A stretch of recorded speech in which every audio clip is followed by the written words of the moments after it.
வணக்கம் நண்பர்களே, நான் உங்கள் திவ்யா. எல்லோரும் எப்படி இருக்கீங்க? லாஸ்ட் வீடியோவில் நான் சொன்ன கதை உங்களுக்கு பிடிச்சிருக்கும்னு நம்புகிறேன். இந்த வீடியோலையும் அருமையான கதையோடு தான் வந்திருக்கேன்.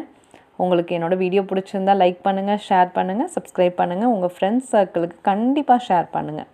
கதைக்குள்ளே போகலாம். ஒரு ஊரில் ஒரு ஆலமரத்துக்கு கீழே நிறைய மக்கள் கூட்டமாக உட்காந்துருக்காங்க.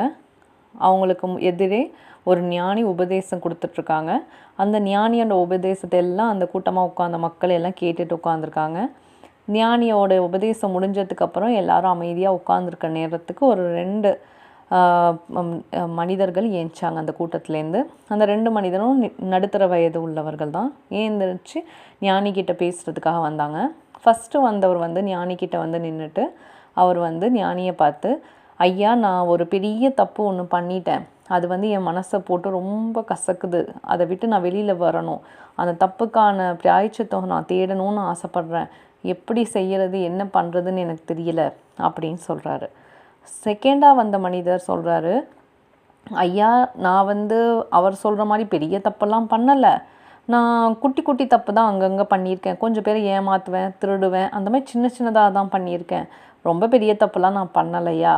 அதை விட்டு வெளியிலையும் வர முடியல, பண்ணணுமானும் தெரியலை, பண்ணுவேனானும் தெரியலை, அப்படி இருக்குயா அப்படின்னு சொன்னார். ஞானி 2 பேரையும் பார்த்து, நான் ஒன் வேலை சொல்கிறேன், அதை நீங்கள் செய்யுங்க அப்படின்னாரு. ஃபஸ்ட்டு வந்த மனிதரை, நீங்கள் போய் பக்கத்தில் எங்கே உங்கள் கண்ணுக்கு படுற ஒரு பெரிய கல் கிடைக்குதோ அதை மட்டும், ஒரே ஒரு கல் மட்டும் எடுத்துருவாங்கன்னு சொல்கிறாரு.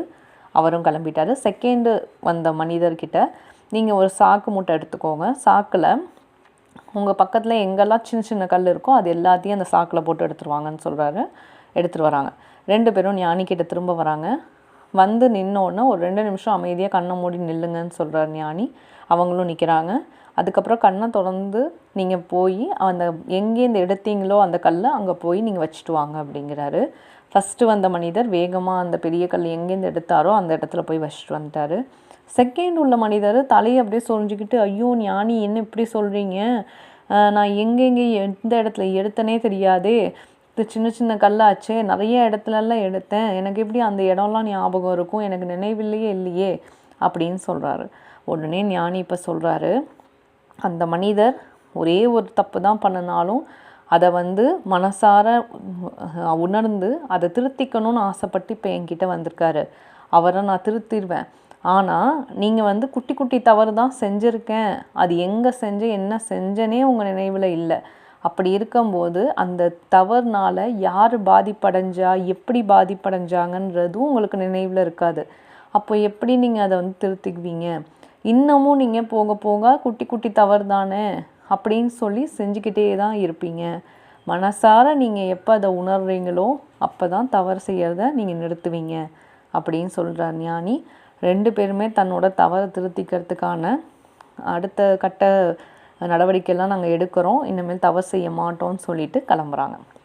ஸோ இந்த கதையிலேருந்து நமக்கு என்ன தெரிய வருது அப்படின்னா, நம்ம சின்ன தவறு தானே செய்கிறோம், இது யாருக்கு தெரிய போகுது அப்படின்னு சொல்லி நம்ம செய்கிற தவறெல்லாம் நமக்கு சேர்த்து சேர்த்து அது ஒரு பெரிய பாவமாக நம்ம பின்னாடி நிற்கிறது தான் நம்ம வாழ்க்கையில் நடக்கிறதெல்லாம் சில பேருக்கு.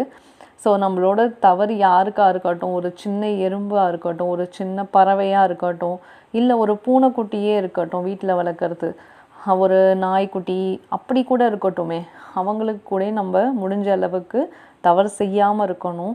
அதே மாதிரி நம்ம கூட இருக்கக்கூடிய சக மனிதர்களுக்கும் அதே மாதிரி நன்மையை செய்யறதுக்கு தான் நம்ம இந்த பொறுப்பு எடுத்திருக்கோம் அப்படிங்கிறத மனசார உணரணும். யாருமே பார்க்காத நேரத்துக்கு தானே நான் இது எடுக்கிறேன், இங்கே யாருமே இல்லையே, நான் இந்த எடுத்தால் யாருக்கு தெரிய போகுது அப்படின்னு நீங்கள் ஒரு தடவை செஞ்சிட்டாலும் அது திரும்ப திரும்ப உங்களை செய்ய வச்சுக்கிட்டே தான் இருக்கும். ஸோ அதனால் தவறு செய்ய பழகிட்டீங்க அப்படின்னா அது உங்களோட ஹேபிட்டாகவே மாறிடும். தவறுங்கிறத பண்ணவே கூடாதுங்கிற கண்ட்ரோலோடு இருந்தீங்க அப்படின்னா உங்கள் கையோ உங்கள் கண்ணோ இல்லை உங்களோட உடல் உறுப்புகளோ எதுவுமே தவறு உங்களுக்கு பண்ணவே பண்ணாது. நீங்களும் நல்லபடியாக இருப்பீங்க, உங்களை சுற்று வட்டாரத்தில் இருக்கிறவங்களும் நல்லபடியாக இருப்பாங்க. யாருமே இல்லாத நேரத்துக்கு நம்ம எவ்வளோ ஹானஸ்டியாக இருக்கோங்கிறதுல தான் நம்மளோட உண்மையான கேரக்டர் வெளிப்படும். ஸோ அதனால் நல்லபடியாக வாழ்க்கை வாழ்கிறதுக்கு யாருக்கும் தீங்கு செய்யாதீங்க, நன்மையை மட்டும் நினைங்க, நன்மையை மட்டும் செய்யுங்க. நன்றி, வணக்கம். மீண்டும் சந்திப்போம்.